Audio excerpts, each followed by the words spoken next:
All right, welcome to the show, everybody. We got a show for you. I'm Donald W. Moore. I started Get Off My Lawn Records. It's getoffmylawnrecords.com. I've been working on the website a little bit. Oh, have you? Yeah, we've got a couple things in the shop up there. I'm figuring out how to do other stuff. I'm going to have to work with my hosting company and the web store operator and all that, but we're going to try to get some other stuff up. We just released...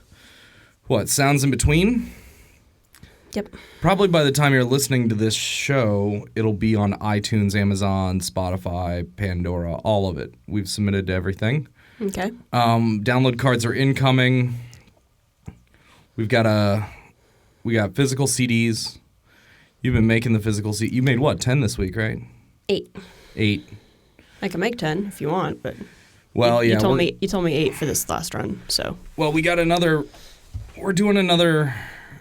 We got to get to. We should do a few copies of 2006 and Beyond. We should. We should do a few copies of the Jazz Destroyers live, and a few copies of It's a Secret to Nobody. Yes, you need to get me the artwork for all of those then. Yeah. So we got to get those up, but right now on our Bandcamp, It's a Secret to Nobody and the Jazz Destroyers live is up. You can listen to it there. The Best of Freeform Fridays 2016 and the Jazz Destroyers live and now Sounds in Between should all be on iTunes, so that's really cool. That's very cool. So welcome to the show. We've got a show for you. What are we talking about this week? We're doing your segment, which will be next. That'll be Carissa Explains It All, Conspicuous Consumption. Yes. Or really the whole theory of the leisure class, right? Kind of, sort of. I mean, the basics behind it. Yeah. And then in Section 3, we're going to talk about how music becomes self-indulgent.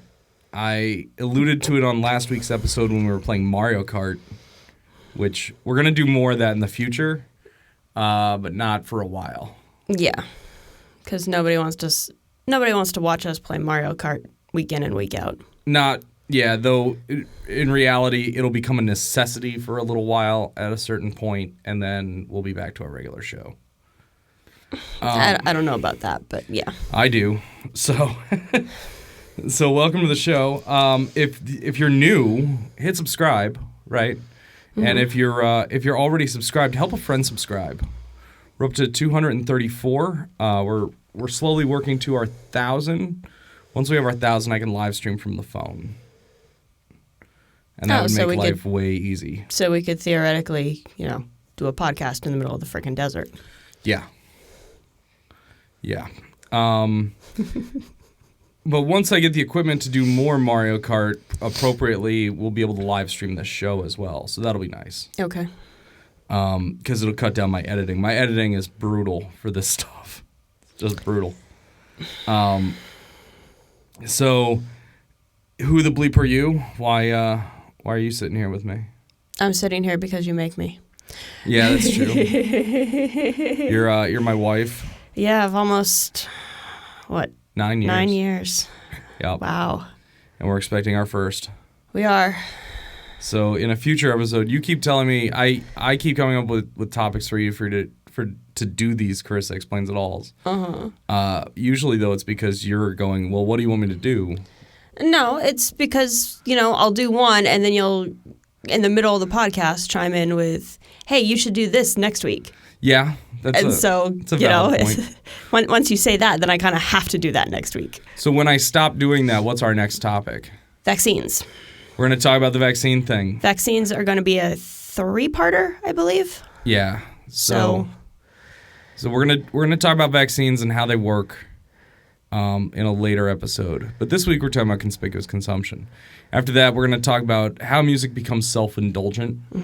Because it's a real problem, especially amongst the jazz community, and in a lot of ways the rock community, and basically any music that's made by privileged people. It becomes self-indulgent very quickly. So we're going to talk about how to recognize it, how to avoid it. Then section 4, we'll do our shout-outs. We're not doing our announcements, goals, and a giveaway as a single video anymore. So we go straight to the shout-outs. Shout-outs. Everything's a shout-out. Yep, but we're going to have a giveaway in the shout-outs. And then after that, we're going to talk about media creation versus media consumption. Or as I call it, the key to happiness. And then we finish with my favorite segment, Everybody Gets a Trophy. Michael gave this to us in episode, I believe, 7, Ask a Canadian. And now we pass around this rather than my oversized lighter. So Was it 7? Michael. I thought it was 4. It's an early episode. Yes. It's an early episode back when we got the show going. We can't keep track of the numbers anymore. We don't. Leave a comment. Let me know where you're watching from. I always love that. That's pretty cool. Do a lot of people do that? Sure. Okay. We'll go with a lot. A whole lot. All 5 of you that watch on a regular basis. It's more like 35. It's like 35 people are watching on a regular basis. And thank you guys. It's really cool. The people that come across the stuff is a lot of fun, but I really like the ongoing audience. You guys are my favorites by far. And you're vastly outnumbered because I put up sometimes some searchable stuff. We've got a couple videos that have broken 6,000 views. Really? Wow. Yeah, David Comey's interview broke 6,000 views, and when Tom brought over his Moog 32, Mother 32, his second one, and we put that on the rack with the first one, and we tested it and we unboxed. That one got a lot of views. Okay. So and I put a lot of music out on this channel as well. Yes. Because that's what I do. Mm-hmm. I make music. I make all kinds of music. Sounds in Between is coming. I'll put some stuff up with that here soon. The most recent thing I put up was the duo record I'm working on with Josh. Right. I haven't really titled it or anything. Right now, I finished this guitar for Joe Beck in honor of him and the impact he had on me musically. Right. He's not with us anymore. And eventually I'll do an episode where I talk about the guitar in great detail.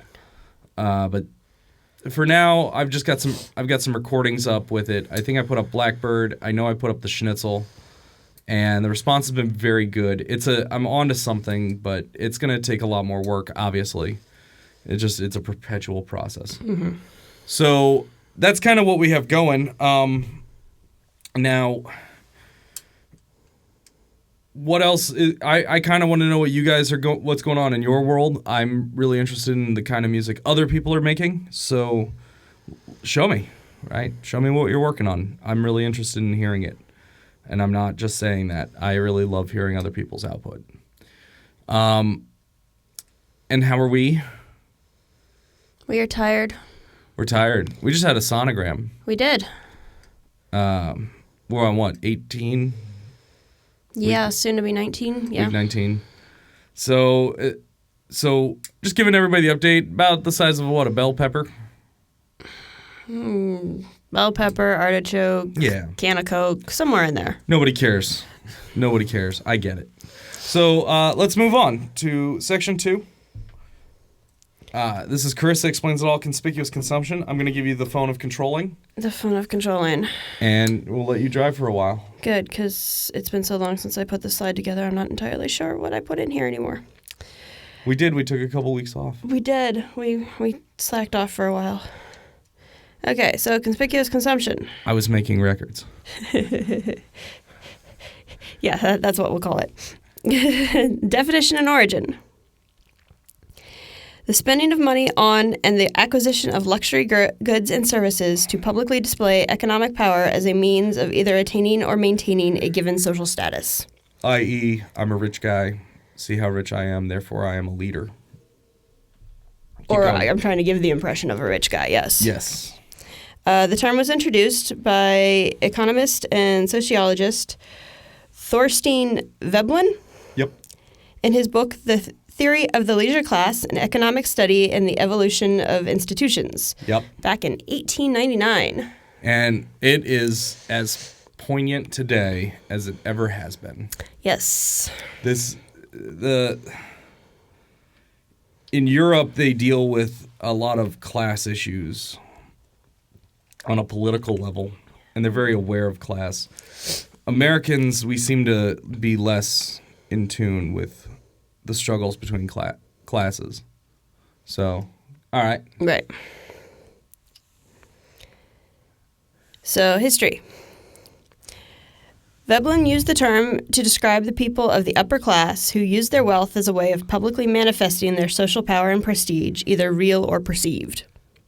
In the 20th century, the emergence of the middle class, due to the significant improvement of the material standard of living, applied the term to people whose income allowed them to buy things for prestige rather than the utility of the goods and services. Yeah, the most, like you have it pictured here, the most obvious example is a car. I remember working with a guy, and he bought a used Mercedes, a C-Class. I think it was a 240. Okay.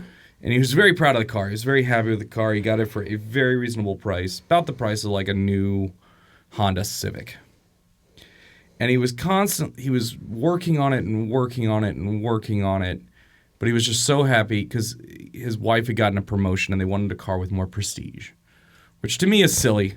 But this is why luxury auto manufacturers exist, because when I bought my car, it was, how much do you think your car should make a social statement about who you are, and how much, a car should really project my, all these things.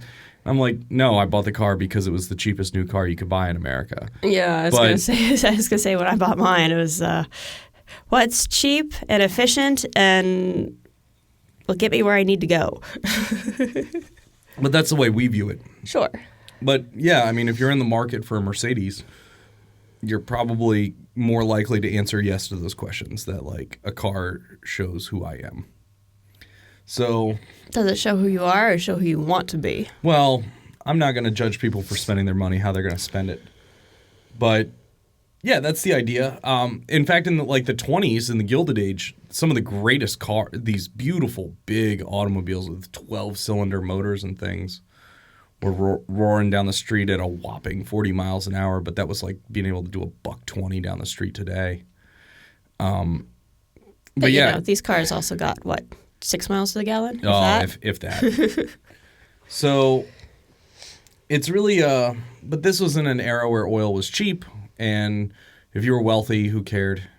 Gas could have been anything, they would have paid it. It was about everything but the transportation. Yeah. And we experience this in all sorts of ways, but cars are the easiest one to point to. Mm-hmm. But guitars, amplifiers, all these things. Sure. I'm sitting in a room full of stuff, and you guys take me seriously because of it. I understand. If you're really into your car, be really into your car. Yep. All right. So sociology. Now, this was thought to comprise socioeconomic behaviors practiced by rich people. But the economic research indicated that it was a socioeconomic behavior common to poor social classes and economic groups, and in the societies of countries with emerging economies. Right. It's where this idea of diamond-covered everything, like we see here on the picture, the golden MacBook. Right? It seems so opulent, but you'll never catch somebody with actual money bopping around with one of those, or at least somebody who's really interested in showing how much money they have. Right. Because, that's something that sticks out like a sore thumb. Yep. In the exact same way that big chrome rims do. It's just, this manifests across all cultures.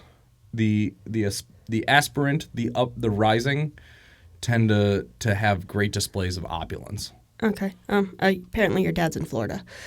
Cool. Okay. So among such people, displays of wealth are used to psychologically combat the impression of poverty.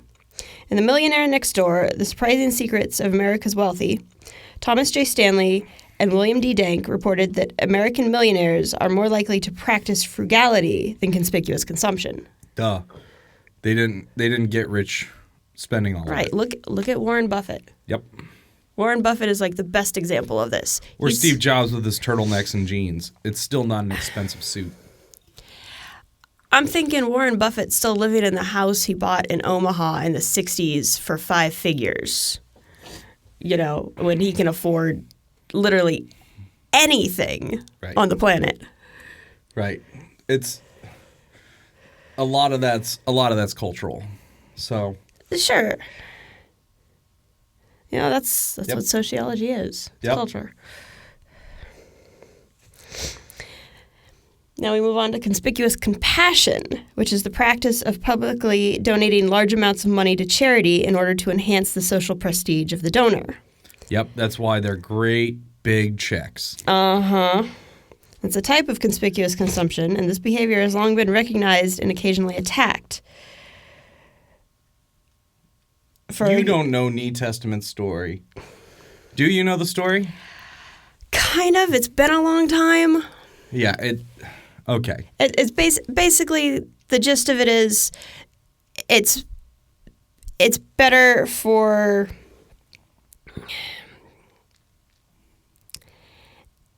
it's more impressive if you're poor and giving a little bit to charity than if you're, you know, rich and like openly giving a lot to charity.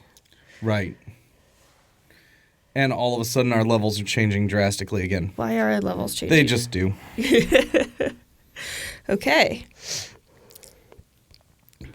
And, of course, the best example of conspicuous consumption.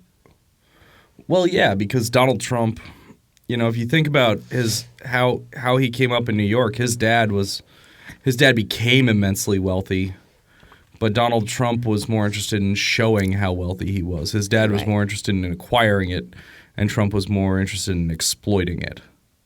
So, of course, he's got that mansion that looks like that penthouse that looks like Versailles. Yep. Yeah. So that's conspicuous consumption. And I mean, in many ways, you guys are watching this show, and you take me seriously because I've got a room full of high-end stuff, you know? Well, mid-range stuff. But it's a room full of stuff, and I've got all the equipment and but to the gear nerds, that makes me a leader. You use it. Sure. You know, you're not just acquiring it to make yourself look impressive. You know, that's just like a bonus. That happens a lot in the retro gaming community. Is you get guys that'll buy shelves of games that they never play. Because just to give them cred or whatever. Right. But you know, that's why one day we'll have to do our walkthrough of the DVD collection. Yes, the DVD collection that we bought on cheap. We did. We bought most DVDs for less than $5. Yep. But even still, it was a huge undertaking to build that collection. Well, at the time, we didn't have... Well, there was no Netflix. There's no Netflix. We didn't have room to buy much other than DVDs. And, you know, we could buy them, you know, $20 worth at a time and come out with like 5 of the darn things. Right. So we've built quite a DVD collection, and between the two of us, we have quite the CD collection. Yes. You know, but that just doesn't look quite as impressive on our wall. Well, it doesn't quite take a wall either. Well, it doesn't take a wall because we didn't put enough shelves up for that one. No, even if you put them all up, there's not enough CDs to fill a wall. There's enough DVDs. But the point of the matter is, you know, just because somebody has a lot of stuff, just because I've got this room full of stuff, doesn't mean that I know what I'm talking about. Right. It means I have the stuff, and then I output. Yes. So you can check to see if I know what I'm talking about. Sure. But the long and short of it is that people are emotionally ready to treat you, to accept you as a leader if you have these displays of opulence. It's really strange how that works. When you're a car guy, it's really the guy who rolls in with the nicest car. Everybody kind of stops and looks and wants to know that guy. And that's how you become a leader. It's weird. But you got to find the thing that you're doing. And remember, the consumer culture drives us all to do this. But you don't have to participate in any way. Right. You know, nobody actually needs a TV in every room. Well, except me. No, you just have a TV in every room. We don't need them. We don't use half of them. No, we really don't. Because I don't get we'll talk about that later in another section, our media consumption versus creation. But, okay, let's move on. What's next? How music becomes self-indulgent. Oh, man. I've certainly made some self-indulgent music. Uh-huh. I'm fairly certain that self-indulgent music starts with self-indulgent musicians. Or self-important musicians. That too. Really, though, in many ways, to me, music becomes self-indulgent when it's made strictly in a bubble. Which kind of runs contrary to some earlier advice I gave, which is throw away your first 100. Right? Like, the first 100 songs you make, just throw them away. Don't show them to anybody. Show everybody 101 and going forward. And part of that is it's that first 100, you're just working out the mechanics of how to do it. Sure. But then once you get to that 101, it is time to show it to people. Because if you continue to make music in isolation, mm-hmm. it will become self-indulgent. Sure. In our art defined segment, right? Mm-hmm. I pointed out, to me, art is where the output meets the audience, which very contentious. Yes. But the reality is the only way the art improves is through that audience feedback. You don't get better just practicing. You get better on stage.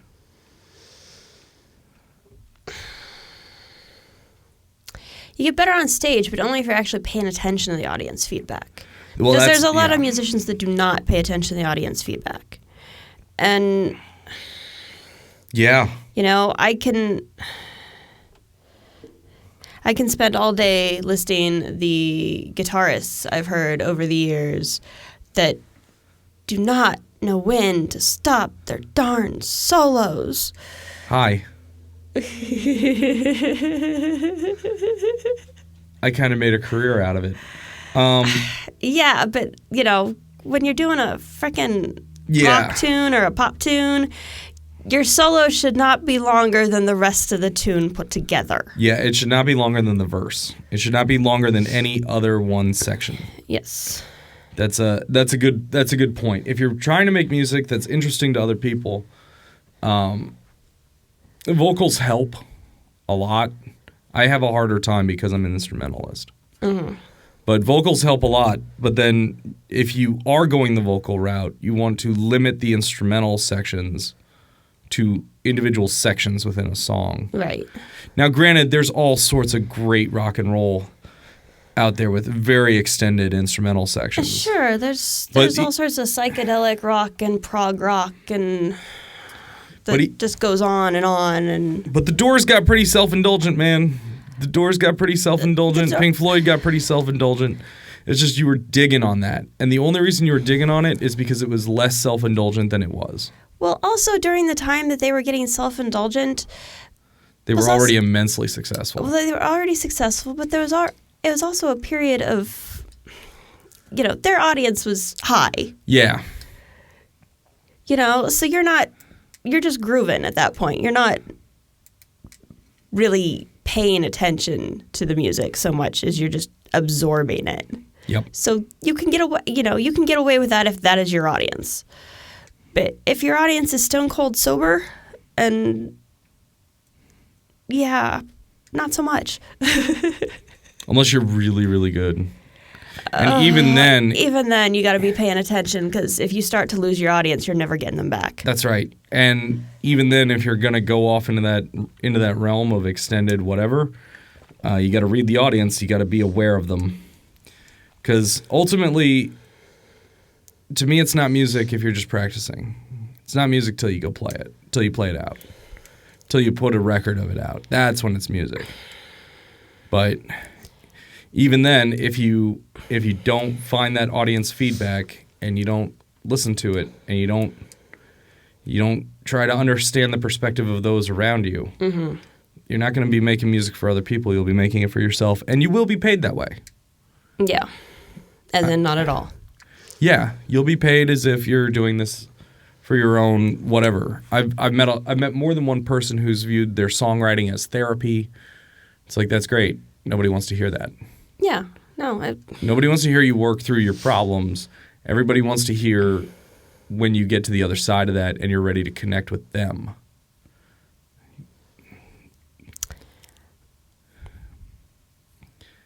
And also, I should point out, in today's world, there's so much music.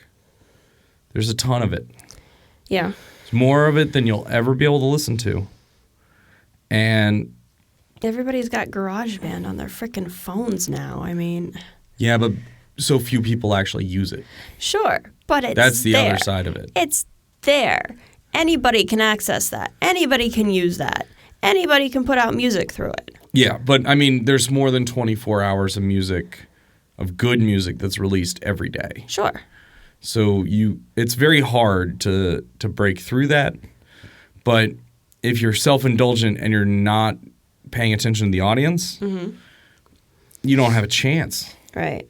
You have to appreciate your audience, and you have to think about your audience and who they are and what their lives are like. You got to remember other people are having just as vivid of an experience on this earth as you are. And if you can do that, you stand a chance. Yeah. But that's how you keep your music from being self-indulgent. All right, what's next? Shout-outs. I love shout-outs. You love shout-outs. I love shout-outs because I talk about myself. I talk about making my records. Sure. But the shout-outs are so fun.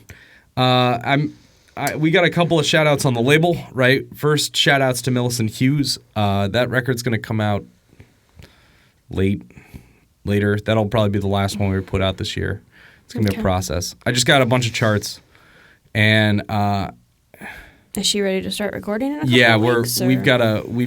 We set dates in stone. Okay. We cannot delay things. We have to make it. We talked about that in a previous episode. All that matters is output, so we have to output. But we pushed the recording back a couple of weeks. Today was supposed to be our first day of recording it. Okay. But we pushed it back a couple of weeks to give her a little more time. But that's it, and we just got to make it. And we're going to do that one digital. We're going to overdub. We're going to do all the classic production. Yeah. And it's going to be great. But shout out to Millicent. She's working hard at getting the charts done, the things we need to do from a pre-production standpoint. So way to go. Shout out to Josh Peters, who is currently coming. I think he just got back to town. He was just up in Portland, and he was up visiting. And he's we're working on that duo record. I've got a couple more things I need to write for that. And then we'll be able to finish that project up. And he just released Sounds in Between. And he just released Sounds in Between, which is that record is fantastic. Like I said earlier in the show, it's on iTunes, Amazon, Spotify. Just go listen to it. It's really good. I recorded it to tape. I did it the way I like to do it. And Ever Tried, Ever Failed is overdubbed, but the rest of it's live in a room, which is really... Okay. And I get some pretty good separation, even live in a room. Other shout-outs, Jomo and the Possum Posse, right? Jomo and the Possum. The Jomo's been traveling everywhere. He's doing like 2 shows a weekend all over Texas. He's hustling.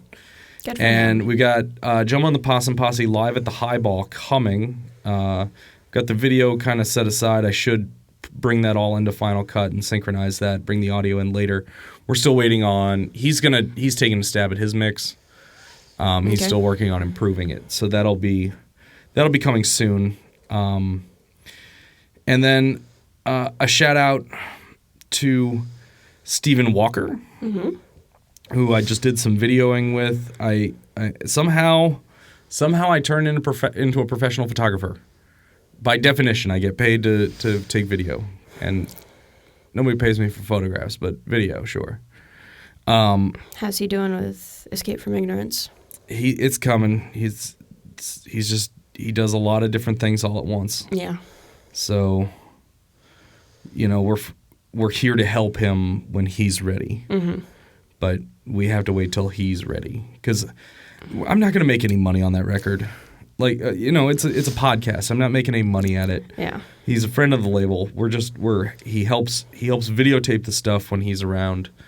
And it's awesome that he does, but so I don't push him at all. Right. It's just I make it available for him. But Escape from Ignorance is really good. I know he recorded the first one. I think he wants to record 4 more and then release that as kind of a season. Okay. So that's a lot of fun. I got some other shout-outs. Mozart's Coffee Roasters. I love that place. Mm-hmm. Jenna up at... it was Jenna up at Chaparral Ice. She's teaching... She bought a copy of the Best of Freeform Fridays 2016 from me last week at Mozart's. And it was like... You don't meet a lot of people here in Texas who are into hockey. Right. And she's way into hockey. I was like, okay, because the way I kind of figure out how into hockey somebody is, mm-hmm. I ask them to define the forecheck. Okay. Can you define the forecheck? Not a freaking clue. It's when the forwards are transitioning from offense to defense. So basically, anytime the opposing team has the puck, but it's not in your zone. I have no idea which ones are the forwards. So. Yeah. Okay. See. I know it's a position, but I couldn't tell you. I couldn't point them out on the ice. Michael could tell you. I'm sure Michael could tell me, but he's Canadian, and I'm pretty sure that was something that he was exposed to in the womb. And I played a lot of NHL 17 or 16, 15, 14. I've played a lot of hockey. I played a lot of hockey video games. So you learn what the forecheck is because it becomes very important from a strategy standpoint. Okay. Shout out to Nintendo. Yes. I'm loving the crap out of my Switch. It is just great. Language. Yeah. It's great. It's a lot of fun. I've been playing Mario Kart, obviously. We played Mario Kart last week. And less, more than you would like me to, but less than I would like me to, because I have other responsibilities. So I don't get to play more than an hour here and there. Well, I've got finals next week, so I can't play with you. So yeah, it's true, but keep an eye out for #RegalCat on Mario Kart if you're playing, because that'll be me. I'm playing under the #RegalCat, so people can somehow find this podcast. Share this podcast, please. Let's show this to some other people. Yes. And a shout out to all of the Jazz Destroyers, all of them. And there's a lot of you guys. There's a lot of people. The collective efforts of 22 people to make Best of Freeform Fridays 2016. Is that what it was? 21 or 22, something like that? It was a big group of people that I brought together over the course of the year. So shout out to all you guys. Royalty checks are coming in. We've sold some. We've gotten past recoups. Now I have to cut checks. Okay. And it's just going to be really complex bookkeeping, but that's okay. What else? I feel like we should give a shout out to Farrah Abraham. Apparently, this will probably go up about the time Teen Mom is on. Okay. But tonight's episode of Teen Mom, today's what, the February the 7th, 6th, one of those? May the 7th. May 7th, there you go. May 7. Look at the upload date. Today's episode of Teen Mom I'm actually on. Yes. So shout out to Casey and Farrah and that whole MTV crew, and thanks for having us. It was a lot of fun. What are your shout outs? Well, I'd like to give a shout out to Cassandra, Austin, and Chris, my biology lab group this year. So thank you guys for making it a fun experience. Which one was Abed? Fairly certain I was Abed. Gotcha. Okay. Is that it? No dead air. Yeah, no, that's pretty much it. We lead very full lives. I've been so busy. I don't interact with people other than if I have to. Bless you. Bless you. Regal Cat is on the floor sneezing her head off for some reason. I want to give a shout out to, what was the doctor's name? Dr. BG. Yes. Thank you. And because our regular doctor was out, but she was able to fill Dr. BG is our regular doctor. Who was the doctor we saw yesterday? That was Jackie. Jackie, yes. And what was the girl who took the sonogram? Jennifer? Jennifer. Yeah. Just everybody over there at ARC. Yes. Up in that. You got to go into the hospital up to the 4th floor. It's brutal.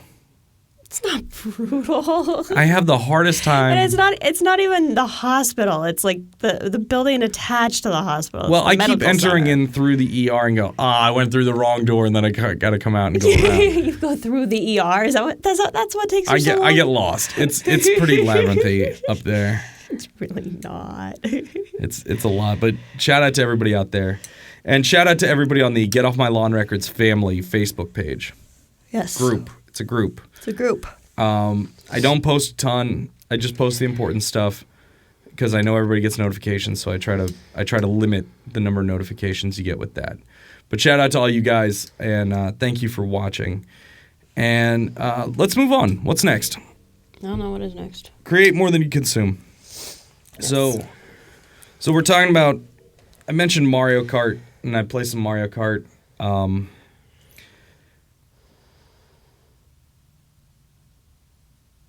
What? See, I have a problem with create more than you consume, just to begin with. Really? Yes. Because if you're creating more than you consume, then who has time to consume? Who is actually going to be consuming your stuff if everybody has very little time to consume in relation to the amount they're creating? Well, obviously this is for okay. First off, when I say create, I don't mean necessarily make records.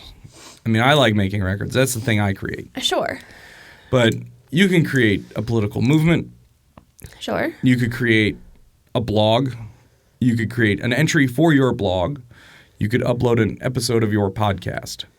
And everybody's got limited amount of time to consume. But what I've discovered is the key to happiness is make more than you consume, and you'll be happier. Spend your time making. That's the key to your happiness. That might not be the key to everyone's happiness. Well, to other people, that may just sound like more work. The world needs fans too. And so they are happier consuming rather than creating. I'm not buying it for a minute. I've yet to meet anybody who consumes that is actually truly happy.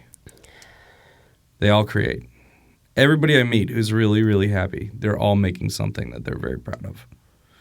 And I'm not saying you have to go start your own television station.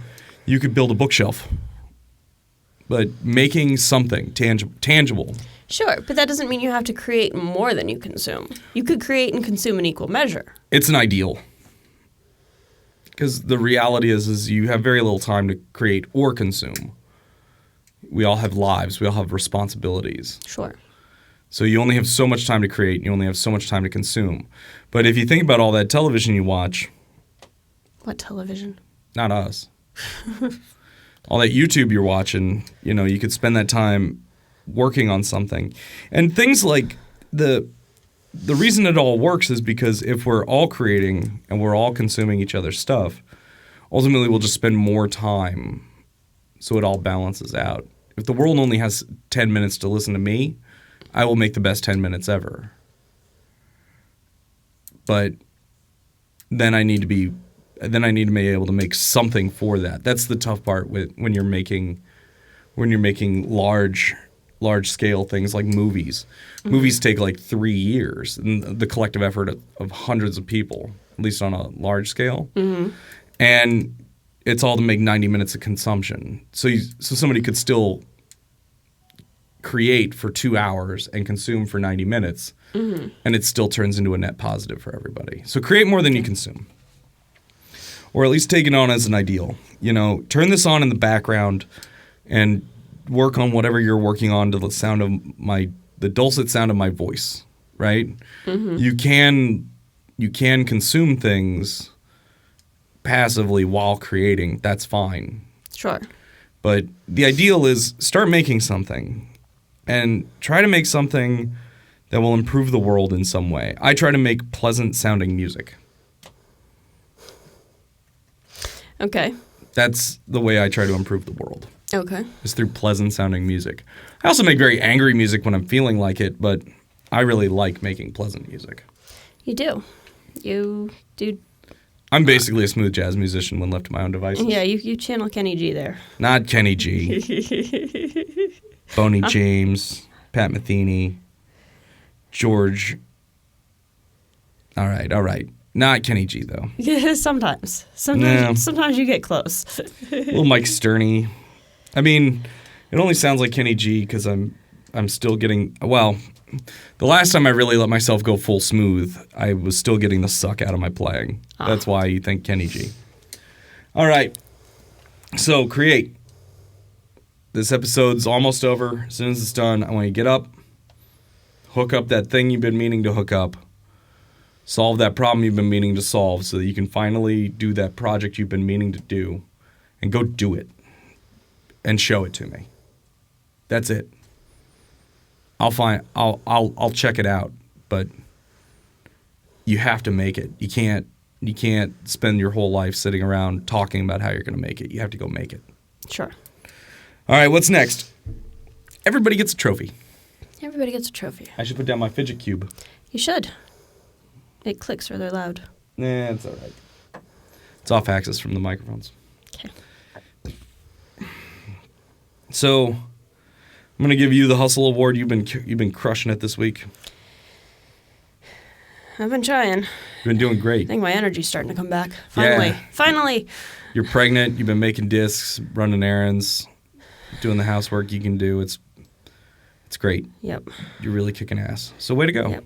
Thank you. Now I would like to give you... I don't always give her a sarcastic trophy. Not always. Honestly, it's probably more often me giving you a sarcastic trophy. Yeah. But this week it's not a sarcastic trophy. Uh-oh.